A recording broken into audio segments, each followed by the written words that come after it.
Dear General Bergman, you recently co-signed a letter to President Trump urging him to refrain from imposing any further restrictions on the H-2B non-immigrant seasonal guest worker program. To be clear, H-2B workers are workers from outside the United States who are given visas to work in the United States at non-agricultural jobs.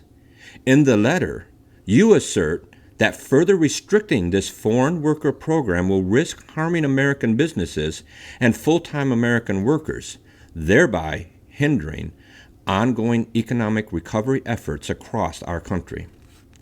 In an effort to better understand where you are coming from, General, I would like to ask you, as a constituent, a few questions about this particular worker issue. Number one, at a time when the Michigan unemployment rate is at about 23%, how does it benefit Michigan workers to compete against foreign workers who will work longer hours for less pay? Number two, at a time when Michiganders are under severe travel restrictions due to the lockdown, how can bringing in workers from a foreign country be justified? Will they observe mandatory quarantine upon arrival? Will they be tested before they embark on their trip to the United States? 3. In your letter, you state that about 80% of the currently laid off workers expect to be hired back. Does that mean you approve of the other 20% having to compete with these other workers to get back to work? Or should they continue to be content receiving their unemployment checks? Number 4.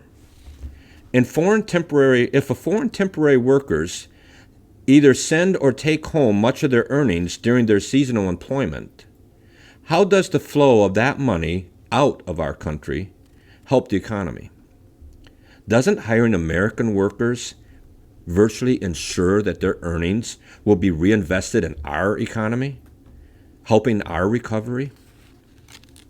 Congressman Bergman, there's another group of representatives urging the president to continue to limit the number of foreign workers during this current economic and health crisis. That makes sense to me and to many of my fellow co-workers. In the 1st District here, too. What doesn't make sense to me is bringing in more guest workers when over 60 million Americans are currently unemployed. I strongly urge you to reconsider your position on this issue. Side with the American workers, especially those who are currently unemployed in the 1st District that you represent. Sincerely, David McKay, trucker, father, grandfather, husband, and veteran.